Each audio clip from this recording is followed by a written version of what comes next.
If insanity is the process of doing the same thing over and over again and expecting different results, then I am surely mad. And if I wasn't before, then this section was the tipping point. Maybe my toiling can be likened to Sisyphus, to Icarus, or maybe this is simply a completely new manifestation of struggle and hubris. Regardless, welcome to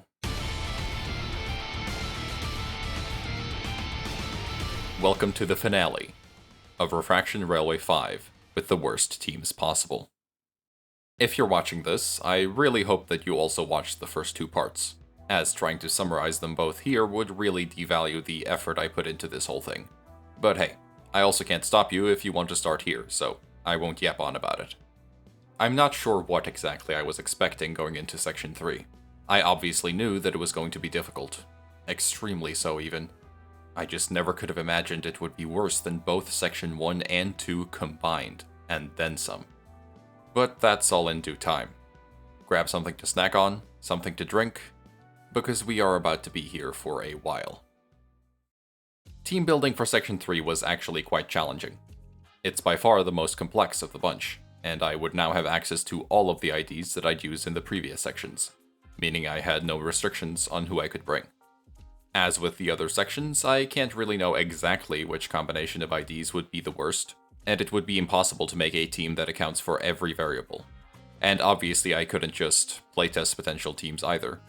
So the first thing I had to do was identify a few key things, and focus on the fights I thought would be most problematic. Which ones would those be? Dulcinea. And Dulcinea 2, otherwise known as Dulcinea with those other guys. Or Bloodfiend Trio, I guess. I knew 400 roses would be difficult too, but I could at least pick the buffs that made my damage types more effective against it, so I didn't think about it too much going in. Dulcinea would be difficult for several reasons.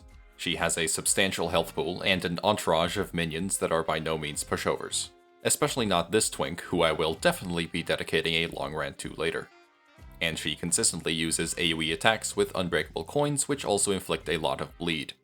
In particular, the finale was a move I knew I would have to deal with, and knew would suck to get hit by. So this is where most of my focus when building my team was. I suppose it's quite fitting to have the finale be the move I was worried about. The finale is a Pierce skill, as are all the rest of her skills. Pierce is the name of the game in this section as a whole. Nearly all of the enemies use it, and I had thought that most of them would have also been resistant to it, but I actually found to my surprise that Blunt would be the worst damage type here. Every single enemy is either neutral or resistant to it, the sole exception, aside from Roses, being Barber Otis specifically. I did have to weigh my options here, since a lot of the worst Blunt units aren't weak to Pierce. But ultimately I figured that being unable to deal damage in this section would be much worse than being unable to take hits.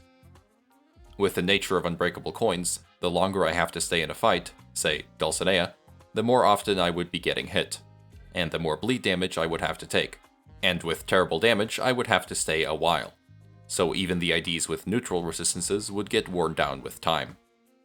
And with how varied the damage output from Bloodfiend Trio is, I felt having a few different weaknesses across the board while also being unable to deal substantial damage throughout the entire section would more than make up for it. That being said, the team sees some familiar faces make their return from the previous sections, now brought together for one wonderfully awful lineup of IDs. Zoirodian and Sinclair make their returns together as the two units neutral to Pierce. Gloom is resisted by Dulcinea and most of her minions, and Sloth as a whole is bad against all of the Bloodfiends. This already means a majority of their kits are basically invalidated in most scenarios. Rodion will be getting her shield buffs through Poise, so she will most likely be able to tank more hits than the rest, but with the addition of Sloshmail, aggro will be shared between the three of them, so she usually won't be able to make much use of her tanking ability, aside from during AoEs. And speaking of Sloshmail, she of course is also here, being Pierce Weak and Mono Blunt. Also joining her from Section 2 is Blade Lineage Otis. She does get slightly more favorable matchups in this section, specifically against some of the Bloodfiend minions, but she is still weak to Pierce and is a unit that simply does not function properly, even with Poise. Base Merceau is also a natural inclusion for only having blunt skills and being weak to Pierce. The reason he's on the team is much the same as for Section 1. If you want the full explanation, just go watch that video. There's really not much I need to elaborate on here. Which only leaves me with base Faust. She's definitely the most divisive choice here, being resistant to pierce. But I think her lackluster damage and inability to clash with anything whatsoever more than makes up for this one benefit. She's not a very tanky ID. If she does get hit too much, she will still die, resistant though she may be. And in the face of bleed damage, all are equal. I knew healing would be important here. It has always been, of course, but with the amount of unavoidable damage in this section, I had a feeling it would be extra crucial. So, naturally, I wanted to limit my ability to do that as much as possible. My options for healing are, as they were before, Bygone Days and Lifetime Stew, both of which use Lust resources. And if you look at this team, you might notice that there's only a single source of that. That's right, Blade Lineage Otis's skill 2 would be my one and only source of lust. The only thing I had to be grateful for was the fact that these two ego were the only ones I needed lust for. They may have been the most important ones, but at least they weren't contending for resources. Something that could not be said for Gluttony. Gluttony had a similar problem, which was the fact that its only source was Faust and Sloshmel's skill 3s. But that still wasn't all. I have 0 envy generation on this team. This means no Rhymeshank, no Teth ego on Faust, and no ego for Merceau once my supply was empty. And that man only has one move he can actually clash with. I considered Chef Gregor over Faust because of his weakness to Pierce, but I ultimately decided not to simply due to the fact that he would fix my resource problem. He has a Lust Guard and Skill 1, and while I wouldn't be able to use it all the time, it would make healing a lot easier. He also has a Gluttony skill 2, which most of my ego need, and while his Envy is only on the skill 3, 1 Envy is still more than 0. Mariachi Sinclair was excluded for similar reasons, including the fact that I felt it would give us too many evades, especially when it came in handy a few times during Section 2. This contention over specific resources and my team's inability to generate them efficiently would become a huge problem throughout the section, and would make me have to carefully consider each usage of ego, which was difficult when ego had to be used quite often.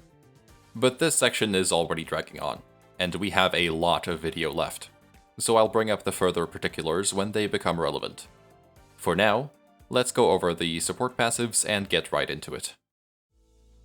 The Echi Yi Song, N Corp Dawn, 7 Ryoshu, and W Corp Hong Lu are still doing nothing, all of their passives having no opportunities to activate. However, now that Gregor wasn't joining me on the field for the first time, there was one ID I'd been dreading to put on the bench that was now available. Edgar Gregor. On his own, and with the Refracted Mind buff counteracting the 5 lost SP, the Gloom damage could have actually been slightly helpful. But combined with Sunshower Heathcliff's 10 SP loss on hit, this would make for a net loss of 7 SP per turn if they activate together, meaning that whoever last used ego would be having a bad time building their sanity back up. Thus they'll also have trouble winning clashes, thus they will get hit, thus they will lose SP again. And in many cases, not getting hit is not even an option. Edgar Gregor's SP loss also activates on turn start, giving one sitter a minus 5% chance to hit heads every turn. These two are just so miserable, they need to make it everybody else's problem too.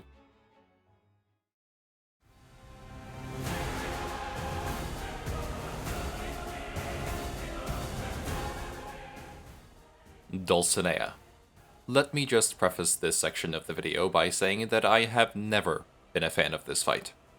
And after how many times I had to experience this fight because of this stupid challenge, well, I certainly haven't grown any more fond of it, that's for sure. Still, as much as I despise, and as much as I have come to despise this fight even more, I have nothing but gratitude for the fact that it's the first wave of the section. So much time was spent on this fight alone, to the point where I actually had a lot of trouble figuring out how to present this experience in video form. The fact remains, however, that I always needed this wave in particular to go as well as it possibly could, and the fact that I could at least reset as much as I needed without losing... Well, I'd still lose a lot of progress if I had to quit halfway through, but I never had to come to that conclusion in, say, Wave 3. But a vast majority of runs never even got past this fight, either because I needed to reset or simply because I lost. Because this is no easy fight, and for once, I was actually aware of this going in. But seeing as it was the first, and that I would always have to start over at it, I could optimize it to the best of my ability, ironing out every little detail until I could run the fight like a machine. If the variables were alright, the rest would fall into place, barring the unavoidable uncertainties of coin flips and speed ranges. I am getting ahead of myself though. Let me go over it from the start. I'm sure many of you are aware that Dulcinea is a complicated fight, with quite a lot of moving parts that can make it a difficult one to get through, even with a decent team and under normal circumstances. Because of my aforementioned distaste for this fight, I'd never really fully taken the time to learn and understand her patterns. So that definitely wasn't any points in my favor, but I knew the gist of it. Kill the first 9 allies to get rid of the protection that makes her nigh invincible, especially with this team, then start attacking her intermittently afterwards when she's become exposed. Of course, this omits a lot of details. I had just been trying to not think about this fight too much before this point. The only way I could even start this challenge with peace of mind was to simply suppress the fact that this fight was actually coming up. Dulcinea begins the battle with 3 allies, which she will be targeting with 2 attacks in order to buff them. Her other 2 slots are occupied by 1 skill going towards us, and a clashable counter. All things considered, I technically only had 4 attacks to contend with at any given time. There's no reason to clash with her buffs. Her minions are already quite strong, and the buffs don't really elevate that too much. And with her other skill being a clashable counter, I could simply choose to not attack her unopposed. However, if I didn't clash with that counter, she would begin stacking up her unique status, Blooming Thorn, which inflicts half of its stack as bleed whenever she is hit by an attack. Later in the fight, it also becomes much more problematic, but that'll be relevant then. Winning the clash against the counter would have its stack, but at the time I figured it wasn't the biggest priority. 5 chip damage on hit would be annoying, yes, but certainly not the end of the world. The skill that I did have to contend with was Beckon the Audience Hither, a 14 rolling pierce skill, not accounting for offense levels and the potentially 4 final power it can gain. Clashing this skill was pretty much a gamble at 0 SP. But winning it was imperative, as it inflicts 5 bleed count if she wins the clash. I usually did want to clash it, though it could sometimes be tanked if it was going towards someone like Rodion. However, for reasons I'll get into, ignoring it wasn't really the best idea. Regardless, actually trying to deal damage to her was useless at this stage. Her staggering amount of protection, which basically nullified any damage I tried to deal to her, only lowers as her allies get killed. So my focus had to be on taking down those Bloodfiends and Bloodbags. A task that was definitely easier said than done. Even though I knew I'd made the team bad at dealing with them, her minions were much more durable than I'd expected going in. Especially this fucking Twink, with his 406 HP and incredibly low initial stagger threshold. The Fang Hunt Bloodbags are the easiest to deal with. They go down to almost anything, but unfortunately they are the exception and not the rule. And they do contribute to the other problem with these minions. They are no pushovers when it comes to clashing. They all have at least 1 or 2 skills that can clash for 12 or above, a number that my team really struggles to overcome, as pathetic as it sounds. These 2 in particular would always be a pain to clash against. They gain sanity at turn end and both stay on the field for a long time to take full advantage of this. And they have this 17 rolling skill, Eternal Kingdom of Happiness, which I would almost always need to use Ego against to make sure they don't get this nearly guaranteed 40% HP heal off. Something that would be especially irritating if it happened after I'd gotten through a stagger bar. For my first few attempts, I just tried my best to clash what I could, to scout things out and see what I would be dealing with, and how I could handle it. Faust was the first to take advantage of the Lone Gunman buff. I figured that having access to another 2 attack power down might be helpful. It also gave me a bit more gluttony to work with, but it would be changed later on into the run. It didn't take me very long to realize that this fight would take a while, and the longer I had to stay on this fight, the more unavoidable bleed damage my sitters would take, and the more we would have to deal with the AoE she uses on every 3rd scene, her Aid of Wonders. This skill targets her enemies and allies alike, damaging the former and buffing the latter while also gaining plus 10 clash power inherently, rolling in 18. This move isn't horrible to clash with the first couple of rotations, but seeing as it gains clash power for Consumed Blood Feast, it eventually becomes a move rolling 28, with a floor of 20. only able to be clashed by my strongest available ego like Sunshower. Thankfully, it's only Clash Power though, as I can't imagine how hard that Unbreakable coin would hit if it was base power or something similar. Nevertheless, this move would prove quite troublesome not on its own, but simply due to the fact that she was allowed to cycle through it so many times while I was busy trying to take down her minions. All the while I had to deal with moves like Aimless Wrath and Unbridled Smite, which could hit quite hard, along with the unpredictable regular blood bags, which clashing against was usually a case of total RNG due to their lack of sanity. Sometimes they'd roll like 5 heads in a row on a favored prediction, and other times I'd win when I really shouldn't have been able to. Luckily, those blood bags inflict themselves with a lot of bleed through most of their skills, and will often bring themselves down to an easy stagger. It's not great for the total available blood feast Dulcinea can use, but since I can't really do anything about that anyway, I'll just have to see it as a positive. Dulcinea also gains Imperfect Parade whenever her allies die, and will use the skill the parade repeats for eternity when it's at 5 or more. This skill honestly wasn't ever that bad. It's not that difficult to clash, and the only downside it has is the fact that it hits all of my sinners instead of just a few. But it was mostly just good for me, considering she gains 1 fragile for the rest of the encounter after using it. It's also the only move she uses on the turn when she does, meaning her friends will be slightly less buff the following turn, at least. When all of her allies are dead, she staggers, which would always be my best opportunity to deal damage, and I would often use Ego here to get as much of it as possible. It wasn't great for SP, but the faster I could get the fight over with, the better. Once she recovers, she will summon 2 minions. 1 Bloodbag, who never really mattered, and 1 Bloodfiend. I cannot stress how much easier this fight would have been if she didn't summon this guy specifically. Even if it had been the other Bloodfiend, it would have been significantly better. The Bloodfiend of the Happy Parade has far more health than the Bloodfiend of the Joyful Parade does. He is by far the most difficult one to take down, and his resistances are so high that it felt like whenever we hit him, we were doing negative damage, which sometimes was the case since he can heal himself. Honestly, I fucking hate this guy. And if I staggered him, and he then healed himself basically back up to full HP, that was just a reset. Nevertheless, once these are dead by whatever means, she will stagger again, and this pattern pretty much repeats. The only differences being that Dulcinea gets faster, and Blooming Thorn becomes Blood-Woven Thorn, inflicting more bleed when hit, more bleed on hit, and giving herself more coin power and offense level because why not? But there was still one thing I was waiting for. One thing I was dreading. I'm sure you all know what I'm talking about if you've done this fight, and if you listened to the first part of the video. The finale. Once she gets below 750 or so health, she will use this incredibly powerful skill, and I had no idea if it was going to be manageable or not, and if it wasn't, how much I would take, and what I would do about it. Still, after only a few tries at the fight, I had managed to get through it while keeping overall health relatively high. I had managed to chain 1 Force Stagger into her natural one, and had dealt plenty of damage that way, and her reinforcements were almost dead. The finale was coming up, but I felt confident.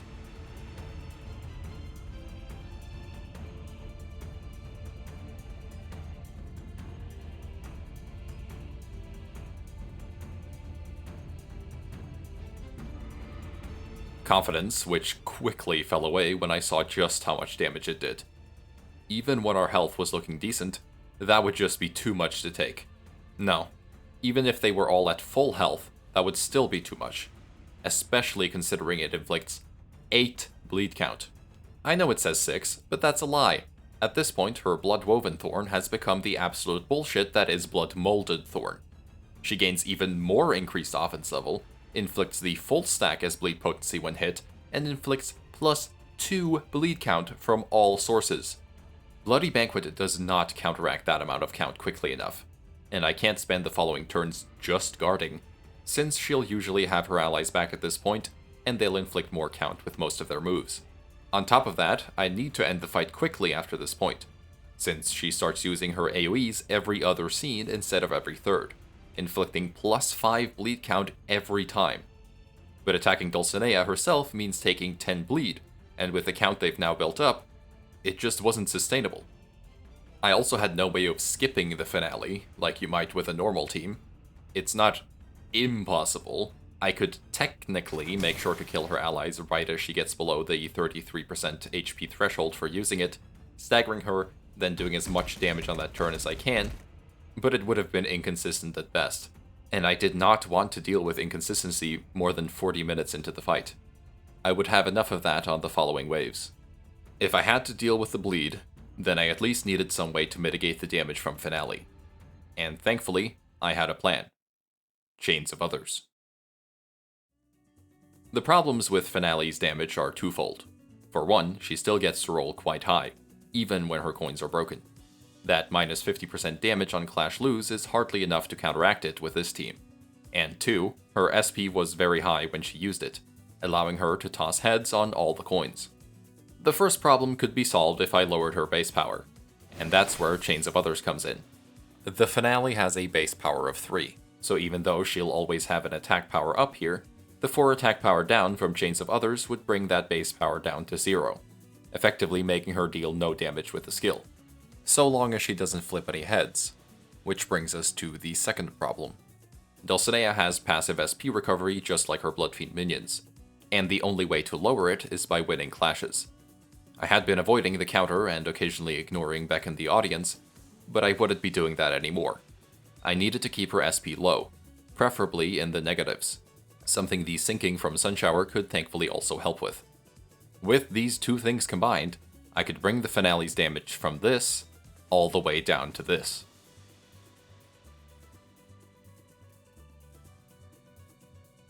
Practically 0, and the only thing I would then need to deal with was the bleed. And in this very same run, where I tested this strategy for the first time, I also managed to kill her. She had one ally left over after using the Finale, and once we took him down, unfortunately with a failed lifetime stew along the way, she became staggered. And with the opportunity to deal a lot of damage, I managed to leave her with just 5 HP as she summoned more allies. This was actually optimal, since the minions grant ego resources for the least owned upon death, and when Dulcinea dies, it also counts as them dying. This meant I could spend resources a bit more freely throughout, and allowed me to get topped up before going into the Peccatulum. After about 5 total hours of attempts, I'd finally managed to get past Dulcinea, and moved on to Wave 2. On my first attempt, I picked up Dogged Defense as my buff, thinking defense would be the way to go. But the Peccatulum still hit hard. The Bloodfiend IDs are easily the most dangerous. A bad first turn of targeting could send me back to Dulcinea in a heartbeat, and with their high speed ranges, I would not often be at the liberty to choose my clashes. But this first time around, I came into it with a good amount of health, and no bleed. The targeting wasn't great, but I still had no idea what I'd be dealing with, so I simply clashed it out to the best of my ability and observed. I threw out some ego here and there, trying to apply a strategy similar to the one I'd used in Section 2, prioritizing taking down Manager Don Quixote first, since I had a feeling I didn't want to deal with Yearning Mercala anytime soon. Or any of her other attacks for that matter. And it went decently well, although many of my IDs were starting to get low on health. That increased defense, which was applied to the enemies as well, dragged out the fight enough to the point that our own defense was starting to not really matter that much. And when Otis dropped an evade on the very last coin, her health fell to 10. That was then immediately followed by another failed lifetime stew, and the burn brought her down to 3. I had a feeling it was over, and yet it somehow wasn't. Both Otis and Ishmael were knocking on death's door, and yet somehow they ended up just not getting targeted by things they couldn't deal with. By some miraculous stroke of luck, I moved on to the Bloodfiend trio, but not before another failed lifetime stew. It's been surprisingly good to me before, but this was just not my day apparently. Unfortunately, this would also be the end of the road. I'll get into the details of this fight later, when we get to a proper attempt of it, but if at any point one of my sinners is at less than 30% HP, the Barber will use an instant kill on them.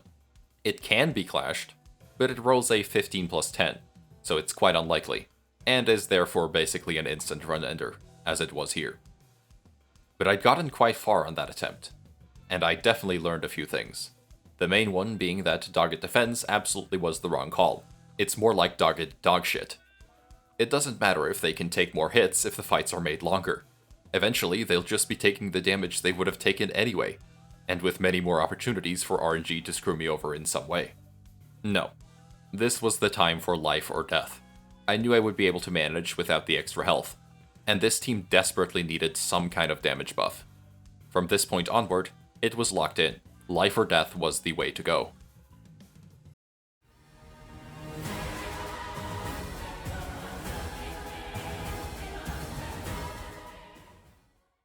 I was now at least aware of what was coming, and if I wanted to make it through the rest, I needed to refine my strategy for Dulcinea. I knew there were things I could improve here. The less I would need to deal with Dulcinea in her third desperate phase, the better. But like I said before, it would be difficult to rush her down because of the bleed, so I needed to make sure she was as low on health as possible going into it. Dulcinea will always stagger when her allies die. Always. This meant that if I instead naturally stagger her after her first recovery, while keeping her reinforcements low but alive, I could instantly stagger her again by just killing off her remaining allies when she recovers. And if I managed to stagger her early on, that would give me 3 turns of stagger total to dish out damage. Problem is, her stagger threshold is a bit too low for me to reasonably get to it without her allies dying right before getting there. But I have a way to fix that, and it's, of course, called Tremor. I could use Effervescent Corrosion about halfway through her first 9 allies to begin stacking up Tremor. I had to do it once the fight had progressed a bit, because otherwise her threshold would get raised too high. This way, after the forced stagger, she would usually be about 300 to 500 away from naturally staggering again. And I would continue to raise the threshold once either one of her friends were dead, or both were low enough on HP. I always tried to get the stagger in as early as possible in a turn, preferably with the first attack.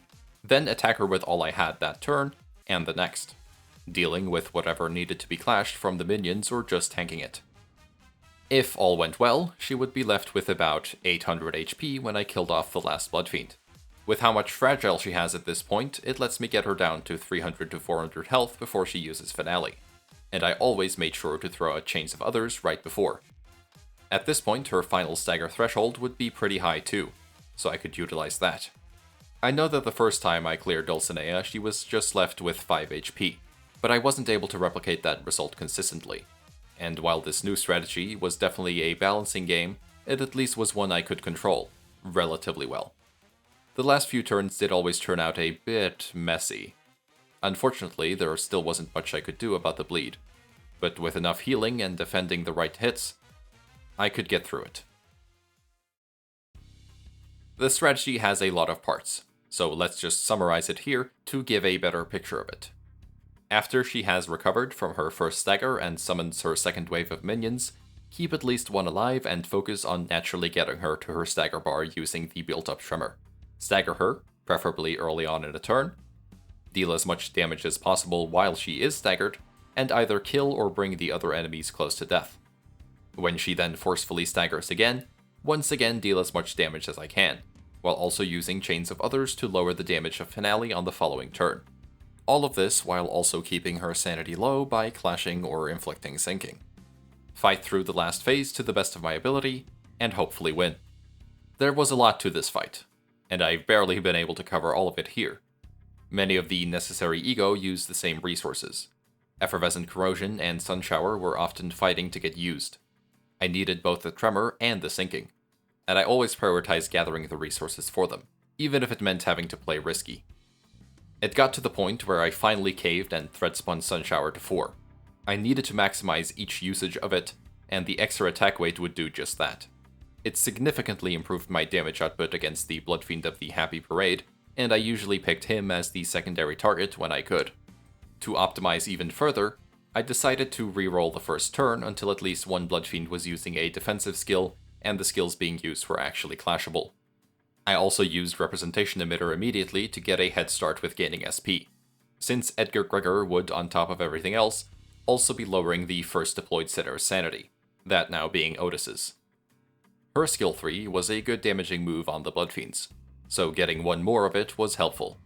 Faust just couldn't win enough clashes with her skill 3 to make it useful in the way I'd hoped, so I gave Otis the Lone Gunman buff instead. Still, Otis doesn't have good clashing either, and she would often end up spiraling because of Edgar Gregor and Suncliff. It definitely wasn't perfect, but really nothing was. I was just doing the best I could with what I had.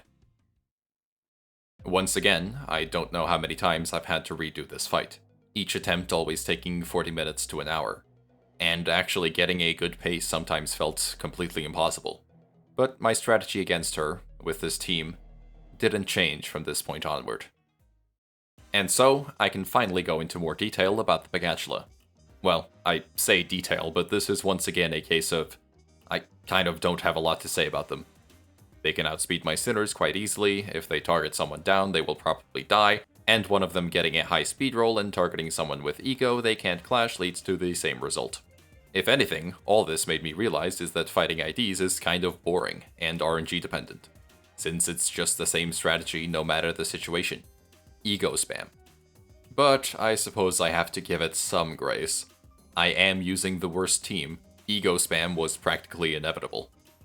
Starting off, I try to go into the wave without having aggro on anyone, or having aggro on all who can get it, which sometimes wasn't possible, or I just forgot since my brain had gone catatonic from fighting Dulcinea for hours. This way, I had the best chance of not getting screwed over by too many unopposed attacks, though I would still need to usually take a few.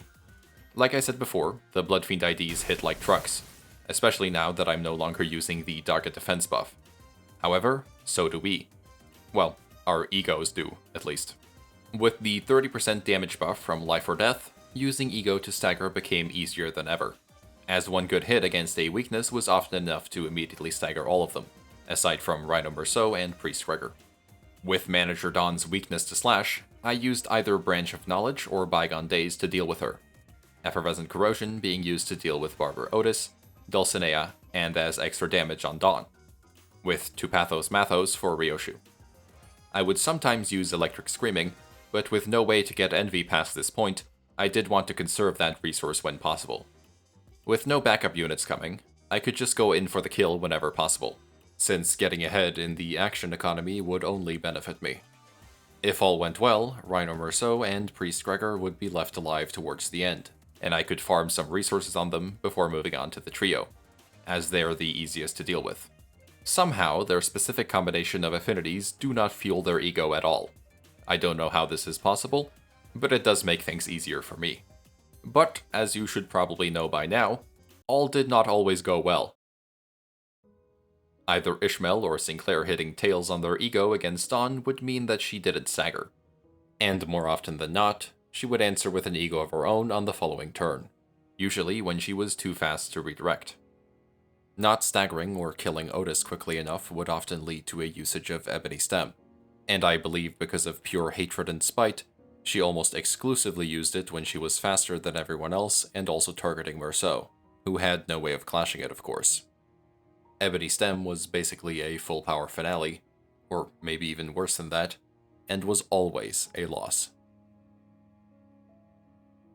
Since our health was back to normal now, and I was without the 25% buffer from HP manipulation, I did have to be a lot more careful with taking too many unopposed attacks, or risky clashes.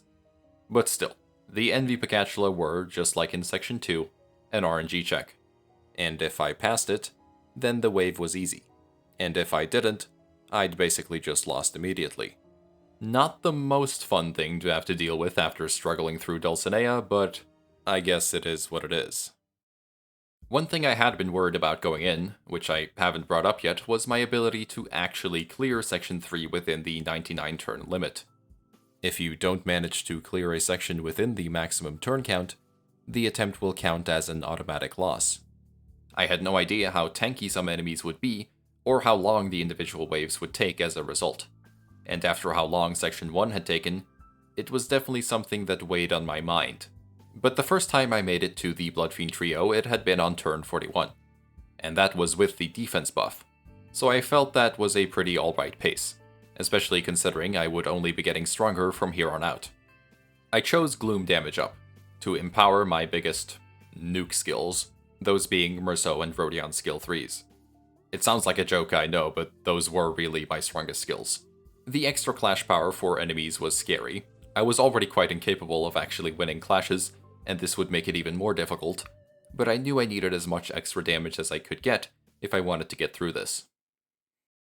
You've already seen my first attempt that went up to the trio, so allow me to briefly cover my second time getting there before I get into things. Dulcinea had gone as well as she could have, and I was beginning to get used to getting through the fights somewhat consistently at this point, though it had by no means gotten easier. I'd just gotten better at spotting when it wasn't going well. We'd survived through Finale and gotten rid of our bleed without losing too much health. This was the status before Finale, and this was a few turns after.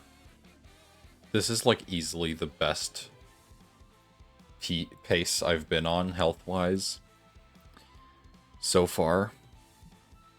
At the end of this fight, I just need to not make any stupid mistakes and not forget about the bleed.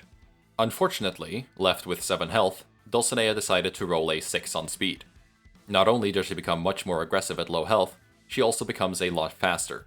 At this point, after 2 phase changes, her base speed has been increased by 3, going from a 2 to 4 to a 5 to 7. And therefore, she will almost always be outspeeding me. Even with Otis's speed buff, I only really have one unit now that can roll decent on speed, and that's Sloshmail. So really, that's not helping much. Before, I at least also had Gregor to help out slightly with speed control, but now she's on her own. All of this really added to the necessity to finish the fight quickly towards the end. We were all also slower, so with no way to redirect her attacks, and Merceau being unable to clash with Parade of Wonders, I was forced to tank or evade the hit, and have Rodion finish the job with what is cast. Merceau took a heavy hit, but all things considered, it was looking better than most attempts that got past Dulcinea. As long as nothing strange happened with the Peccatulum, everything should be fine. And with a Bygone Days and a successful Lifetime Stew, half of the Peccatulum got staggered on the first turn, and my team was back to a good-looking amount of health. I neutralized Rhino Merceau before he could use Yearning Markala, got Manager Dawn close to her stagger threshold for next turn, and then 8 speed Fluid Sac. There was no world where I could ever clash that. But it should be fine, right? It's targeting the units that are resistant to blunt damage. And yes, it would be fine if Merceau hadn't used Electric Screaming earlier and was now fatally weak to Gloom. The same applied to Sinclair, who had used Lifetime Stew and was also being targeted. Not to mention the fact that Fluid Sac still rolls really high on heads. She was at 37 SP though. She would drop to 17 when using it. That's only a 67% chance for heads. I had to hope for the 33% chance. Unfortunately, I did not get lucky. Merceau took a massive hit to both his health and SP thanks to the 25 SP loss on hit, and Sinclair had it even worse, getting staggered and taking 32 extra damage on top of everything, somehow leaving him alive with only 7 health. I managed to get rid of a large portion of the Peccatulum that very same turn, but this was going to be rough to come back from, and I needed to go into the trio with a decent amount of health. Barber would still try to instantly kill anyone below 30% after all. I tried my best to play it out, Sinclair somehow surviving an unredirectable attack from Rodion, which he also couldn't clash, all because she rolled tails at 36 SP, but I simply didn't have enough time. I had to play aggressive early on, and it meant I couldn't keep Rhino alive for resource farming, and I only had enough for one usage of Bygone Days. All I could do now was at least make sure Sinclair had the resources to clash with Barber, which worked, but it was a futile effort to begin with. Barber doesn't just use the move once, she will keep doing it as long as someone is below 30%. My second time to the trio ended just as quickly as the first, because of bad luck in an otherwise flawless run. Unlike the previous sections, this was not a case where I could see a light at the end of a long tunnel. It was more like the tunnel was barricaded shut right after a sharp turn, and I'd come crashing into it each time. Nothing would change the fact that the road would just abruptly end at the very same spot every time, regardless of how well I drive. Even though I had only gotten there twice, I had enough foresight to understand that this would remain the case. Maybe there was some slim reality where I somehow got perfect luck on the Peccatulum, leaving me with plenty of health going into the trio. Even then, I didn't see it happening. After Sinclair died to the Barber, I decided to continue playing for a bit, just to see how the fight would progress. Both Dulcinea and the Barber will intermittently use AoEs, both with Unbreakable coins that could deal significant damage to a majority of my team. The Barber could target the slash-weak enemies with I'll cut you together, and Dulcinea had Parade of Wonders just like before. My resources will be mostly spent after the Peccatulum, and I am required to use Ego to clash with some of the Bloodfiends' attacks. I cannot consistently heal, so that damage will build up, and eventually, someone will drop below 30% again, probably without Ego available, and the barricade will just have moved slightly. I had been stuck on Section 3 for nearly 14 hours at this point. It was getting close to the same amount of time I'd spent on the previous sections. Well, I'd only barely gotten halfway, if you could even call it that, and I didn't see that changing anytime soon. So I feel no shame in saying this, but I needed some way to cushion the crash. If someone had to take the brunt of it, then there was only one thing for it: allowing backup units.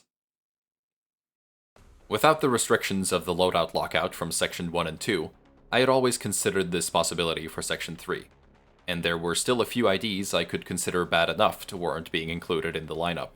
I still absolutely didn't want to fill out a full team of 12, and to begin with, like I've said before, some sitters just don't have IDs that are bad enough for me to feel satisfied with that. At first, I thought of only going with one, and I did try it, but it was pretty obvious just one extra ID wouldn't make much of a difference. In the end, I settled for 2. And that's the way it remained for the rest of the challenge. I can promise you that. So with all this build-up, who's the cavalry? Or, well, I guess they're more like airbags in this case. One you already know of, Chef Gregor. He's weak to Pierce, which immediately makes him a good first pick, and I was already considering him before. But he does indeed have some favorable damage types and affinities for the fights in Section 3. Early on, anyway.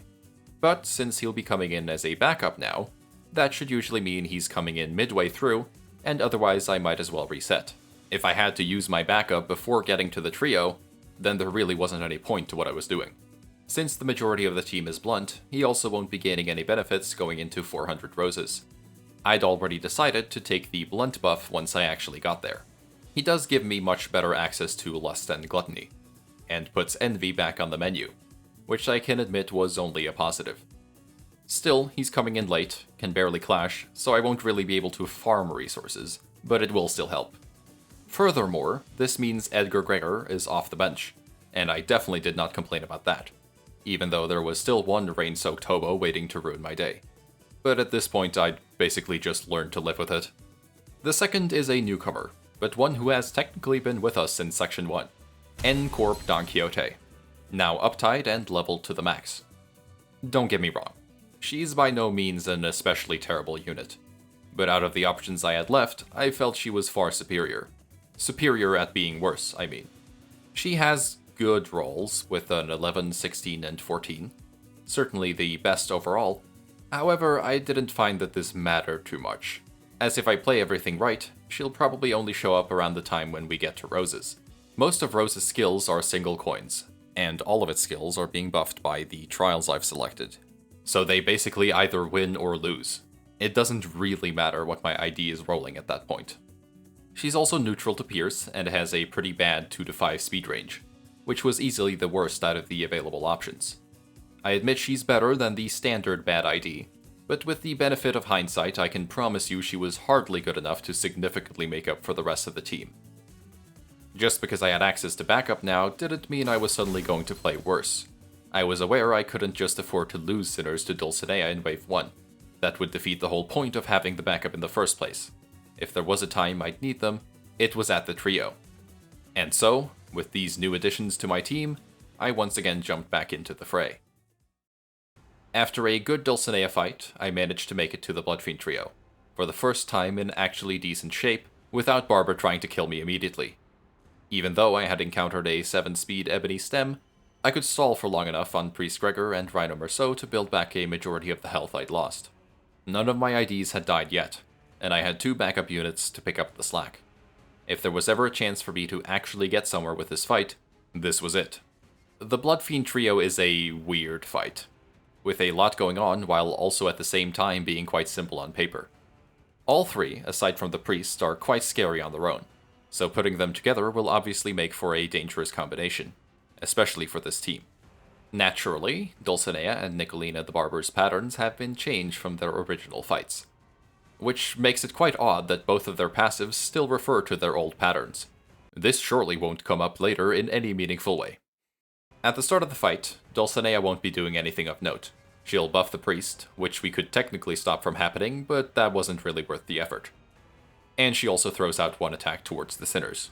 Normally, due to her speed, redirecting it isn't possible, so whoever she was targeting just had to clash or tank it. The attack doesn't do much damage and is slash, so I could usually ignore it unless it targeted either Rodion, Faust, or Sinclair. The Barber, on the other hand, is more proactive. She'll give one sinner's sewing target, and mainly target that sinner for the following turns. Luckily, she uses only slash attacks, and many of these IDs can deal with slash relatively well, so many of her attacks could be ignored. By giving Otis sewing target, I could sometimes also dodge all of her attacks. However, on the third scene, she will use a pretty nasty AoE. The damage isn't terrible as long as it doesn't hit the aforementioned slash-weak Rodion and Sinclair, Faust thankfully being able to dodge it if she gets lucky. Beyond rolling high, I'll cut you together is quite the simple move. As long as I win the clash, it should be fine. Nicolina's HP isn't very high, thankfully, and going in, I figured that taking her out first would be the wise thing to do. I know the other two's patterns change when she dies, so I won't get any action economy or anything like that, but one less unit on the field is always nice, and I didn't want to run the risk of dealing with "I don't need ugly things" triggering when someone gets low on health. Besides, not killing her would have actually been harder, so I tried focusing her down to the best of my ability, which meant using Sunshower and Effervescent Corrosion a lot, since I had at this point finally decided which Refracted Affinity buff to take, Refracted Gluttony. If you look at my available skills, Gloom might seem the more obvious answer. Both my strongest damage options come from Gloom skill 3s on Merceau and Rodion. However, my best options for damage would never be skills. It's ego. And the affinity I easily had the most of in that regard was Gluttony. Sunshower, Effervescent Corrosion, Branch of Knowledge, Legerdemain once Gregor inevitably joins me, along with the few Gluttony skills I had. It was the best choice for more damage. With this 30% damage boost, I could swiftly get the Barber to stagger after 3 or 4 turns, while trying my best to make the Priest the sub-target, making the most of the damage and sinking from Sunshower. The Priest himself not really doing much of anything. Afterwards, it was just a matter of chaining her staggers until she was dead, ignoring attacks when I could afford to, and focusing the brunt of my damage onto the Barber. This, however, is where the hidden patterns start coming in. When an ally drops to 50% HP, Dulcinea will start using Parade of Wonders every other turn. Not when she goes below 50% HP, when an ally does. From now on, a fairly disruptive AoE will be coming out every other turn, and I would simply have to do my best to clash it, if her speed even allowed me to. And this is not stated anywhere in-game. There is nothing whatsoever that informs you about this, and neither does it inform you that she will use the finale when next her ally drops to 25%. This caught me completely off guard the first time. I hadn't thought to read the wiki, and I had repressed the fight entirely from my memory. Thankfully, since she does not have her many low HP buffs at this point, this is a significantly weaker version of the finale than the one I had to deal with in Wave 1. But still, she was at 45 SP because I'd mostly been ignoring her until now. I did my best to defend, but I expected this to hurt.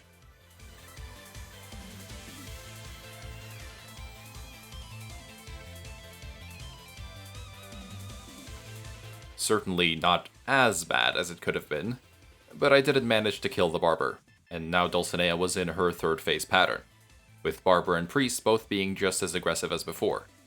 8 attacks were coming my way, and health was beginning to look low. Sunshower could take care of the Barber, so her attacks were ignored, and finally, I was left with just Dulcinea and the Priest.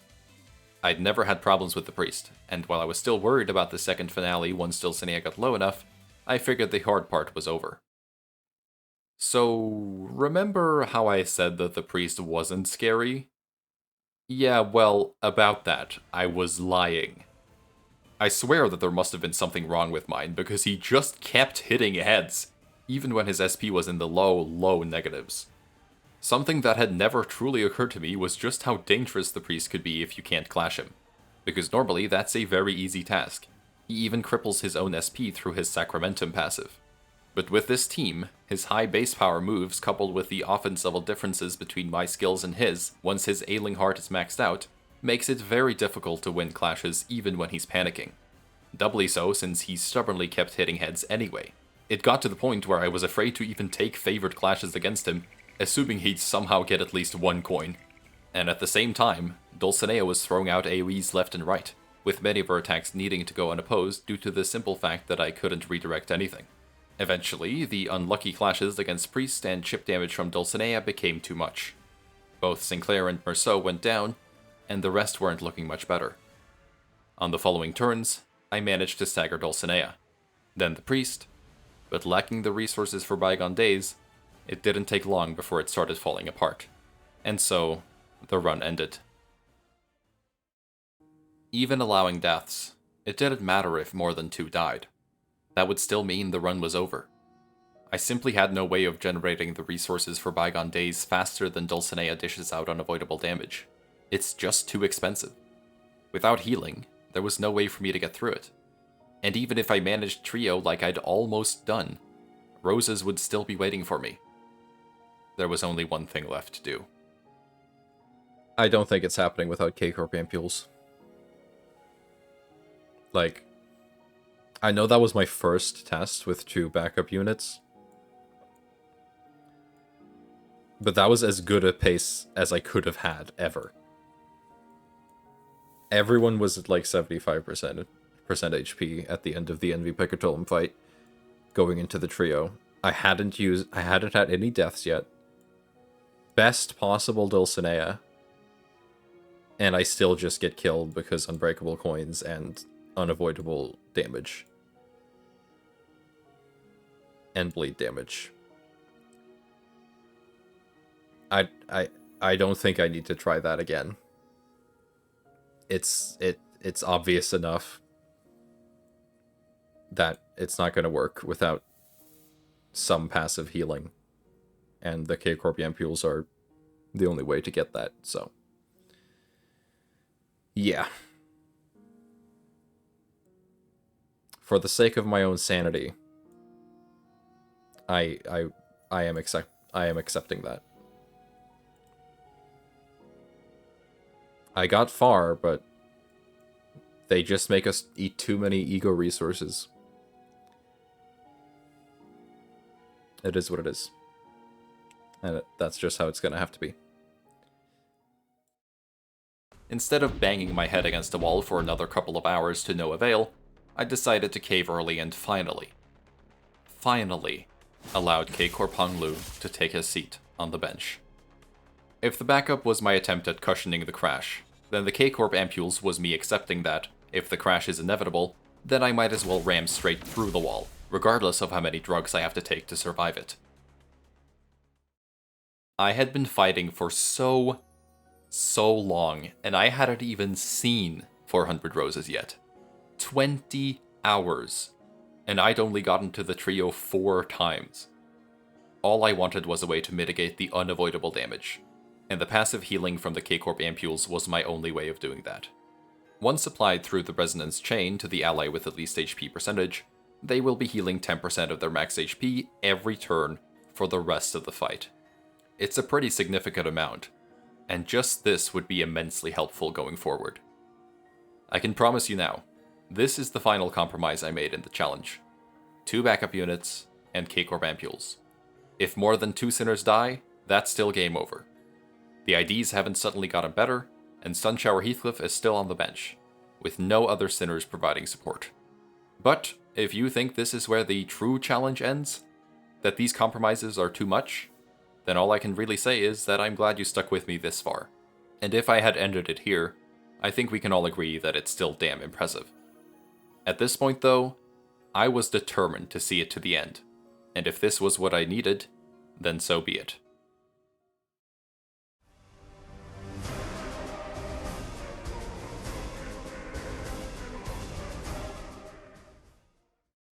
Well, I did say that my strategy for Dulcinea didn't change. With the previous team at least. Now we're gonna have to make some alterations. Actually applying the ampules requires 4 Gluttony Resonance, which was actually kind of troublesome for me to get. The only available Gluttony skills, at least until the backup units arrive, were on Faust and Sloshmel skill 3s, so I would need to complete the rest of the chain by using Ego. Like I said before though, I had no short supply of Gluttony Ego, but what I did have was a short supply of Gluttony resources, so I would still need to be careful with when and how to apply the ampules. One easy fix for more consistency was to place Sloshmel as the number 1 deployed ID, to replace one of her skill 1s with a Gluttony skill 3 thanks to Lone Gunman. And this placement was what I'd stick with for the rest of the challenge as well. Giving her some better clashing potential wasn't terrible either. My strategy for Dulcinea did have to shift slightly now, since I would like to have ampules applied to most of the sinners by the time I get through the wave, and to do that I would need to drag out the fight. It wasn't a terribly big change. I just wanted to make sure that when I used any Gluttony Ego, it was when I could get a chain, without killing anyone, of course, since if the ampules get to 4, the unit dies. Something that did happen a few times, even when I expressly checked the HP percentages. So I really can't understand how it went wrong, but you know, whatever. We know PM can't code for shit. Dragging out the fight also gave more room for all the random elements to screw me over, naturally. But with the ampules active, taking a few hits was a worthwhile trade. The bleed damage from Finale was also much more manageable now, and I could afford to be a bit more aggressive during the final few turns. Since most of these IDs have a very low amount of coins, they wouldn't be activating bleed as much, and 10 or 20 health could be healed back with the ampules. At this point, Wave 1 was basically unlocked completely. Every single strategy has been laid bare, and all I had to do was play it well, and get lucky. And so, I can finally give it a suffering rating. 90 out of 100. With the time I've spent talking about it in this video now, it's basically almost over half of it, I'm sure you can imagine just how much time was spent on this fight alone. It was easily a majority of my time in Section 3. So many resets, so many losses, only to end up right back at this fight. It could have been worse. It could have been Wave 2 or even Wave 3. I am so grateful that it's right at the start. It's easily the fight that requires the most amount of strategy and perfect execution, so at least it's at a point where I can reset until that happens. If it hadn't been, I'm sure it would have been closer to 100. Also, one last time, just to get it out of my system. Fuck this tanky ass healing twink, I want him to burn in hell and die. Thank you. Anyway, on my first proper run with the ampules, I managed to get through Dulcinea with ampules applied to everyone except for Rodion, and health was high as a result. With the ampules in place, my strategy against the Peccatulum changed slightly too. In broad strokes, it was still the same. I wanted to stagger as many as I could with Ego, but it definitely wasn't as do or die as before. I could afford to have some sinners take a few hits here and there, and didn't need to rely as heavily on Ego, letting me conserve some of my resources going into the trio. Beyond that, these fights were pretty much the same, so I think I'm ready to give them a suffering rating as well. They land on 40 out of 100. Yes, they had turns where they could absolutely fuck me up if I got unlucky, but in the grand scheme of things, they were an incredibly forgettable footnote in this section. Compared to the Peccatulum in Section 2, and everything else surrounding them in Section 3, I just don't really feel much towards them. The main point of irritation with them mostly came from their ego, but even then it was hardly that bad. Moving on though, Rodion got ganged up on, and I ended up just letting her die to get Chef Glicker in. I was close enough to Bloodfiend Trio that I felt I could afford it, and when I got there, all my IDs were at full health. It was such a relief to see, but I wasn't about to relax just yet. This was the point where the ampules would truly be put to the test. Coming into the trio, I also had a lot more ego resources than before, mostly because I was able to save on bygone days usage. With the passive healing, spamming it was much less necessary. I once again started out by trying to take down the barber quickly. The only reason it hadn't worked last time was because we simply couldn't keep up with the damage output from Dulcinea. Now her AoE damage will mostly be healed back up by the ampules. I still had to be careful, of course. The damage isn't suddenly nothing, but I had a lot more room for error than before. Really, I think that was the best part. Simply being allowed to make a few mistakes and not feeling like the run was immediately over because of it. I could relax, if only for a little bit. This time, I was ready for the finale, and just like in Wave 1, I used Chains of Others the turn before, the resulting damage being absolutely pitiful. The Barber was also handled more cleanly. I took her out before she got the chance to recover, leaving me with less to worry about on the next turn. After that, I finally managed to get ampules onto Gregor, then simply continued to clash with what I could. The constant AoEs from Dulcinea were still a problem, and her damage does increase as the fight goes on, but it was still a lesser one. The rest of the fight went smoothly. I eventually staggered both at the same time, which let me focus all of my damage onto the priest, but I was still waiting for the second finale to come, and with her health being below 33%, I was certain that it would be any second now. But no, it didn't come. Nor would it ever. Because all of the passives in this fight are a fucking lie. Project Moon apparently couldn't be bothered to rewrite the passives for this fight. The priests work, because of course they do. He only appears in this fight, but Dulcinea and the Barbers simply give false information, or lack information that could be vital to how you approach the fight. Like how Dulcinea responds to her allies getting low on HP, or how her passives still clearly state that she will use the finale and change her patterns at less than 33% HP, even though this never happens. The same being the case for Nicolina's It's Not Over Yet. And yeah, apparently it's not over because your pattern sure as hell isn't. And because of this, I also don't know which passives are correct, and which are false. Even worse, some parts of Dulcinea's passives are still correct. She sure does change her Thorn type and raise her speed, but does the pattern change? Definitely not. That's tied to her allies' health, not her own. I almost thought her panic recovery effect didn't work either, but then I realized that was just because the priest kept healing her SP at turn end, and apparently that takes precedence, so he's actually actively crippling his ally. It's frankly ridiculous that it's like this. Still, for the challenge itself, I'm definitely not mad about it. Technically, this means they're easier than I thought, since Dulcinea will mostly stay at minus 45 SP for the rest of the fight. When the priest died, I cleared Dulcinea without any issues. Now back to full HP across the board, which meant, after all this time,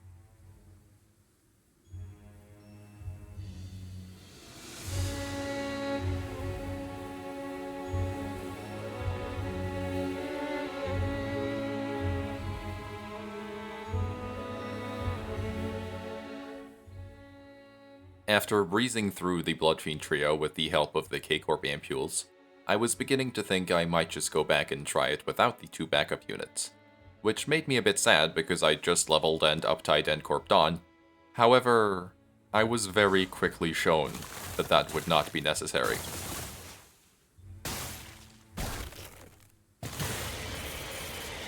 Once again, like with Der Fluchtschütze, a small part of me had hoped this fight would be a cakewalk, like it had been when I fought it normally. But no. My expectations were very, very skewed. As if I had somehow forgotten the fact that I made this team to specifically have a terrible matchup against pierce attacks. I really thought the Unbreakables couldn't be that bad. Apparently, I had learned nothing from Dulcinea. Polydipsic Thorn. It's like getting hit by the full power of Finale, only as a regular move that it may use in a pattern I hadn't quite figured out yet. 385 damage, with cracked coins. No amount of ampules would be enough to out-heal that kind of damage output, and that's ignoring the other attacks it has. After just one other usage of the move, the run had ended. Just like that. My first encounter with 400 roses ended in just a few turns, and I'd barely managed to move its health bar even slightly. I continued playing the fight for just a bit, trying to figure out a pattern to its behavior, but I'd been playing non-stop for nearly 5 hours already, and I needed a break. The next day, it took me some time to get back to 400 roses, mostly because I kept making mistakes with applying double doses of ampules during Wave 1. But there was a sense of relief in me, knowing that if I got past Dulcinea confidently, I could absolutely take it to the Bloodfiend trio. It would take more than an hour every time, but hey, At least the Peccatula were consistent now. With little problems during Wave 3, I entered Roses again at an even better pace than last time. Alright. We're all at full health. Second time to 400 Roses. Let this be a sleeping bag situation. Please. I'd chained Dulcinea's staggers, and the entire team was basically at full health. So now that I have a real attempt in front of me, I can go over the fight properly. I chose Refracted Blunt every time. A majority of my skills are blunt, and the plus coin power would actually make it so several of our bad blunt skills were able to clash decently well. Rodion, Encorp Dawn, and even Merceau actually got to roll quite high with their skill 3s now. With a majority of Rose's skills being single or 2 coin, it gaining coin power wasn't too concerning. As for why I didn't pick Comfy, it would have just been far too boring. If I actually won this challenge by picking Comfy, I don't think I could have lived with myself afterwards. Besides, I don't think Comfy is actually very good for this team, even if I would have gone for it. It has similar reasoning to Dogged Defense.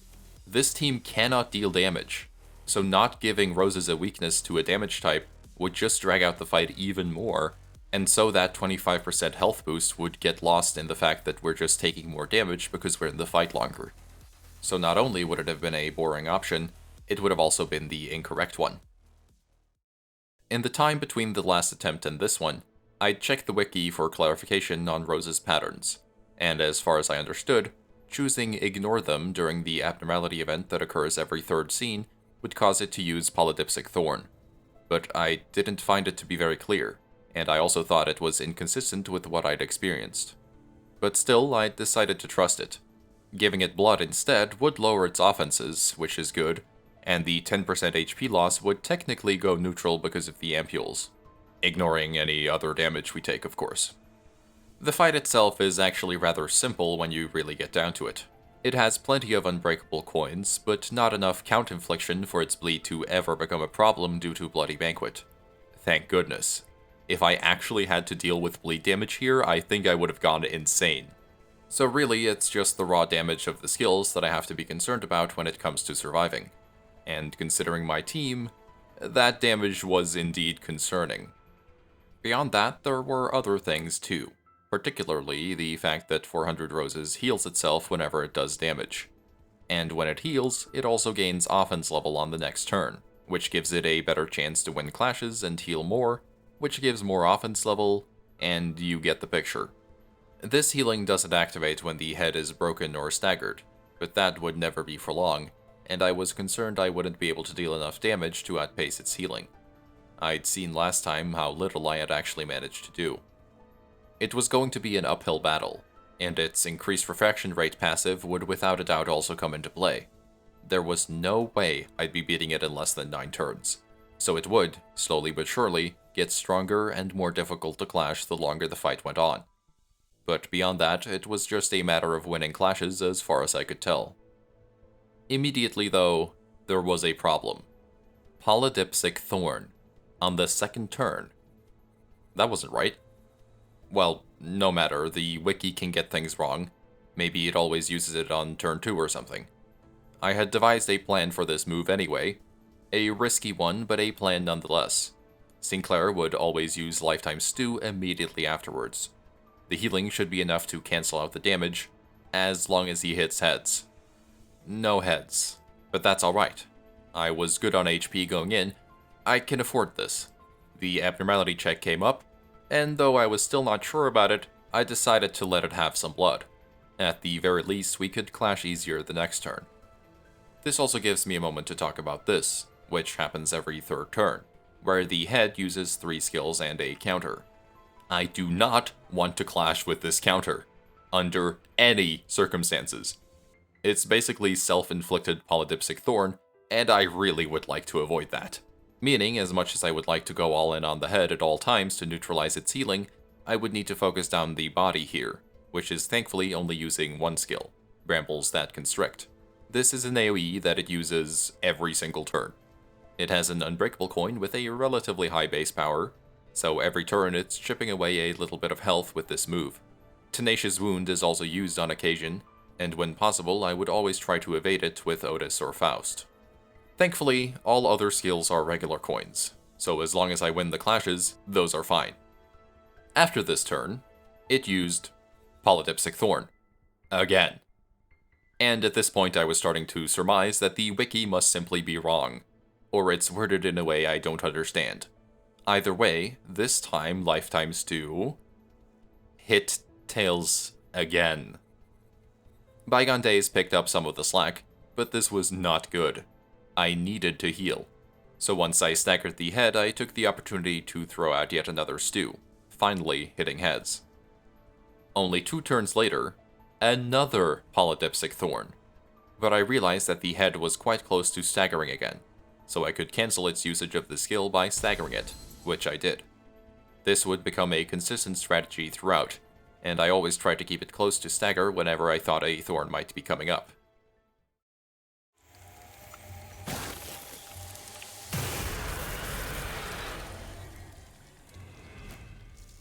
And with some more careful play, I'd made it to the second phase for the first time. At the phase shift, 400 Roses uses Brambles That Yearn, twice, a high base power move which is difficult to clash, but which thankfully deals very little damage if it loses. Since it barely generates any Blood Feast during the entire fight, the move also won't be gaining any of its buffs, and will instead debuff Roses by giving it too fragile. But still, using Ego was basically the only way for me to clash this.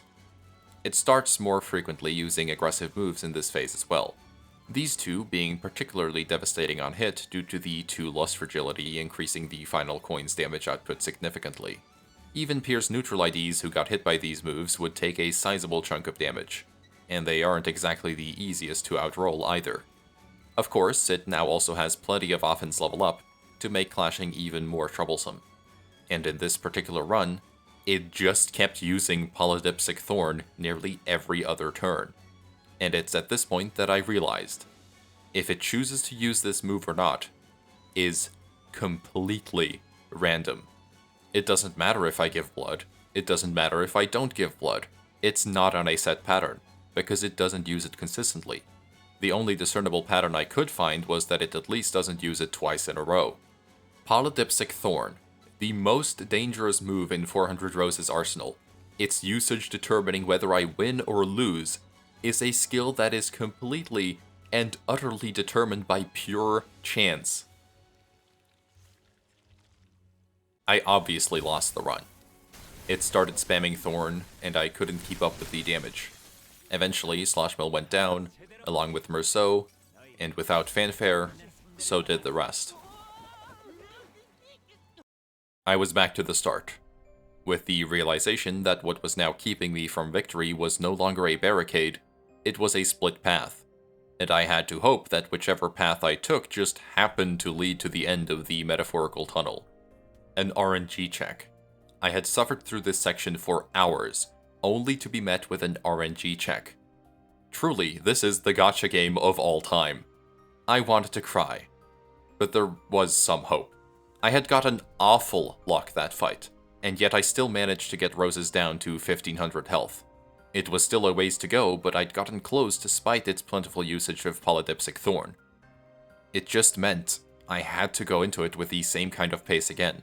No deaths, full health, and a prayer for good luck. I wasn't going to give up. Next attempt. Not good. I'd taken too much unnecessary damage early on, and I didn't get a clean kill on Barber, which derailed the entire trio fight. By the end of it, Gregor was on the field, and both him and Ishmael were low. I knew this wouldn't be good enough if I got bad luck, but since I was here anyway, might as well give it a try, right? And I did get good luck. Polydipsic Thorn's first usage wasn't until 4 turns in, which had given me some time to recover health and get ampules onto Ishmael, and the next Thorn also took a while to appear. I had forgone giving it blood at this point. I needed the Fragile to outdamage its healing, and the attack power-up it gains would only make the slightest difference in terms of damage. And in terms of clashing, it didn't really change anything either. I said it before, but most of my clashes against it were coin flips already. It's simply the nature of fighting enemies that lack sanity. Getting closer to the second phase, there had only been those 2 usages of Thorn, but I hadn't been able to get any ampules or healing in for Gregor. I unfortunately had to sacrifice him, bringing me down to the last backup unit. With a lucky clash win with La Sangre de Sancho against Brambles That Yearn, I managed to get past the phase check relatively unscathed. In general, La Sangre was a very good ego to use. At this point, our lust generation was no longer a problem, and with the amount of evading Faust and Otis were doing, pride wasn't either. It was a cheap ego with a high ceiling. Unfortunately, my luck wouldn't last. I survived one more Polydipsic Thorn, but Rose's max rolled on speed, and targeted Sloshmail with 2 attacks. It's possible she could have survived, if she had won this clash, but in the moment I had forgotten that the Snag Harpoon activates on neutral results, counting them as unfavored. This passive would be kind of detrimental in the challenge as a whole. Losing 2 power in neutral clashes when most of her clashes would be neutral was kind of terrible, and as you can see, it would lead to situations like this. Its speed is pretty low in general, and it has no means by which to raise it, but its highest roll being a 4 still put me in an awkward position whenever it did land on that, as this turn demonstrated. The following attempt wouldn't end well either, even though Sloshmail miraculously survived a turn of every single Peccatula targeting her. I suppose she's the GOAT after all. But after a great trio fight, which got absolutely ruined by an 8-speed Dulcinea blasting us with her AoE after I really should have been able to kill her the previous turn, I was just so exhausted. The Bloodfiend trio gets a 90 out of 100 as well. It's a grueling fight, which I almost always felt like I got the worst possible luck on. No matter how well I played, I felt like I was always just 1 or 2 mistakes away from messing it all up. I had thought the ampules would give me more room for error, but I needed every single possible contingency for 400 roses, which came after, so I would always attempt to play trio safely, which more often than not led to those very same mistakes I was trying to avoid. The fact that the fight actually lies to you on numerous fronts also bumps it up in the ratings. It's a fight with too many moving parts for its own good. Repeated attempts had also made me sloppy. I made several mistakes on the trio, even though I thought I had the fight figured out back when I got to roses for the first time. I just couldn't quite manage to replicate that pace, and it was starting to weigh on me. Especially since each attempt felt so long. It took me nearly 2 hours to get to roses, 1.5 on a good attempt, not taking into account the many resets on wave 1. The next day I was back at the trio again, not in good shape. Gregor was on the field, Ishmael was nearly dead, it all seemed so familiar. I couldn't get the stagger off when I really needed to, and Gregor paid the price for it. I once again knew it wouldn't be enough, but I simply didn't have the will to stop. I was here again. Might as well give it a try again. And yeah, it did go well. It went very well. Minimal Polydipsic Thorn usage in phase 1, health was kept topped up across the board, but it didn't matter. Phase 2 came along, and there was Polydipsic Thorn, waiting. But it was fine, I could stagger it, and when it came up again, I could stagger it once more. But my luck would eventually run out, and a clash that should have been a foregone conclusion, with Don Quixote at 45 SP, was lost, and the resulting damage was not something Ishmael could handle. And to add insult to injury, it used Thorn again on the turn after. Remember I said I thought it couldn't be used twice in a row? Well, I suppose that wasn't the case. But that was just the reality of the challenge. Even if everything was going right, one crucial mistake like this could cost me the run, with or without ampules. This was never more clear than in the next attempt. Wave 1 had gone perfectly. Literally. I don't think it could have gone any better than it did. For the very first time, I managed to skip the finale. Honestly though, it was a complete accident.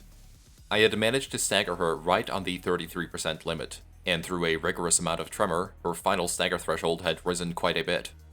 I went for it, she recovered, and was 17 damage away from staggering while trying to use the finale. At 378 health. This was a golden opportunity.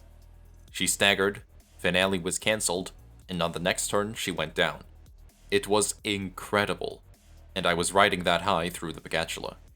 There were a few rough turns, and Faust took a beating from Contempt Awe, leaving her at just 56 HP, but it was nothing I couldn't recover from, and lo and behold, just a few turns later I was smooth sailing once again.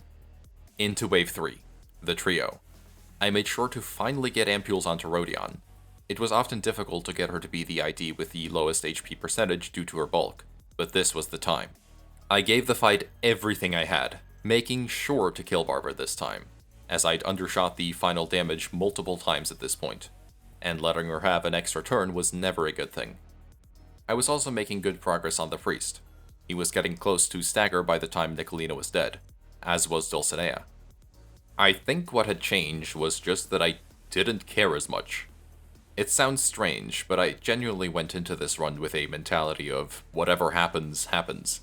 So I was less stingy with resources, I played more aggressively, I took risky clashes that paid off, and it was showing results. Thanks in no small part to luck, no doubt.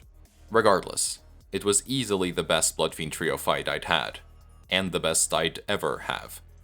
I came out of it with 0 deaths, and nearly full health on everyone but Sloshmail. I was certain this was it. This would be the winning run. All I needed now was good Polydipsic Thorn RNG and... Thorn, Thorn, Thorn. As if taunting me, it just kept using it. Over and over again. Twice in a row, then with 2 turns in between. It just wouldn't let up. It was the exact opposite of what I needed.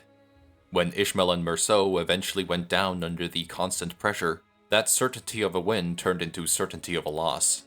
But I kept going, since it was still within the rules I'd set for myself, if only barely. But I had little faith in Gregor and Don Quixote, nor in myself. Faust was incredibly low on health at this point, and I knew that she wouldn't be able to keep up for long. I knew I would never be able to get a run so perfect again. I knew it would take me several hours to get back to this point again. I was already waiting to make the turn towards the feet. And yet... I entered the second phase, going for a risky Legerdemain clash against Brambles That Yearn, because I needed the Paralyze to hit, and... success. At this point, I'd also started stacking Tremor on Roses, as much as was possible. Its passive prevents any status from reaching a count above 50, but that would still be more than enough. The faster I could get stagger thresholds up, the better prepared I would be to cancel a potential Polydipsic Thorn. Of course, it showed up immediately on the following turn, but through another lucky Legerdemain, the damage wasn't terrible, and with its body staggered, it left me with ample opportunity to wail on it. My damage was coming out quickly, and its damage was limited. Somehow, I managed to keep Faust alive long enough for her ampules to heal her back up, and Lifetime Stew just kept hitting heads, again and again. It had earlier in the fight too. It was the only thing that let us barely survive that excessive thorn usage. Immediately after recovering, another thorn came out, and it was a risky turn. It was at 1 speed, but it had its counter up, so I couldn't just attack the head with everything I had unless I wanted to trigger it. So I had to hope that Branch of Knowledge and Effervescent Corrosion combined with Tremor would be enough. For the first time ever, I wanted Branch of Knowledge to hit heads. And it did. Effervescent Corrosion finishing the job without even needing the Tremor Burst. I'd avoided yet another Polydipsic Thorn. And after that, it just stopped using it. Several cycles without a single thorn in sight. From 2000 health, all the way down to... It's okay. It's okay. Triple digits, and he's still not doing the move. Triple digits, and he's still not doing the move. Please. My god. He's in triple digits, and he's still not doing it. I need to go for a heal here. There's no reason not to go for a heal here.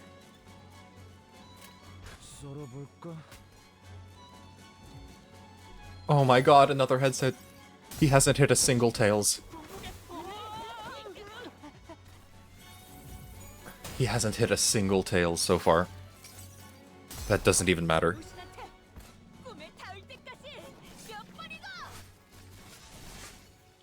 live these. We live these. So much damage.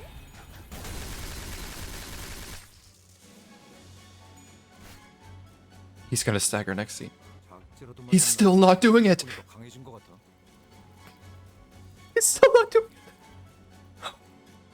Holy shit. My heart is beating out of my chest right now. How close is he to staggering? So fucking close. I need to get the double hits on this. The body staggers here. Soon.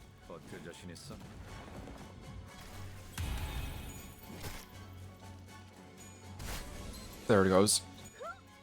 I think we've won. I think I did it. I think I did. I think I did it. Almost. It doesn't even matter. We've won. I did it.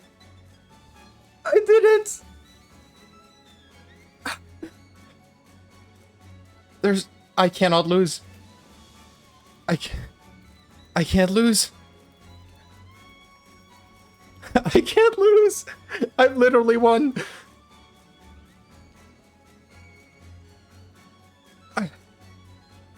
There is no way for me to lose anymore.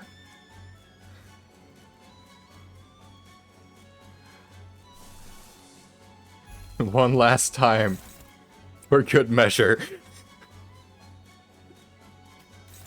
Oh my god, I did it. I'm fucking done with this challenge. My hands are shaking.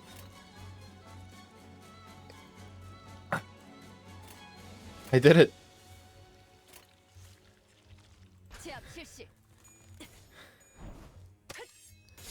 I fucking did it. And it's even heads on the last hit.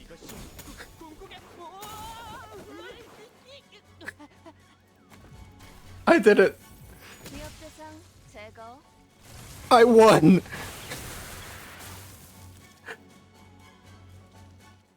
Like 30 fucking hours on section 3. And I did it.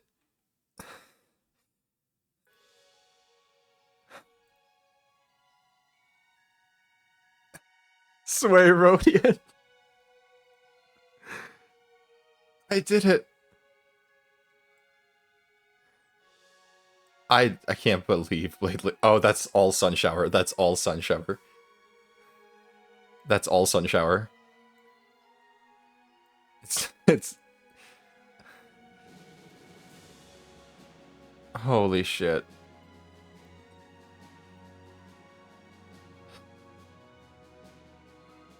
$203 turns.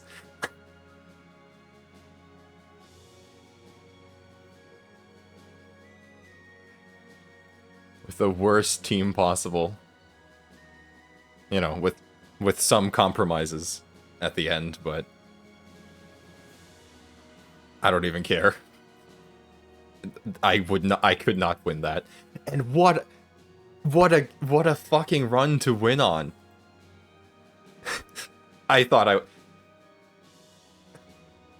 it was going so well. And then Roses. And Roses fucking kicked my ass. But somehow I still clutched it. I still clutched it. I think that was only possible because the earlier turns were so or the earlier fights were so good. Like the earlier fights went so well. I don't think I would have been able to clutch that if that hadn't been the case. Wow. What a fucking run to end it on. I'm done. I'm done. All the buffs.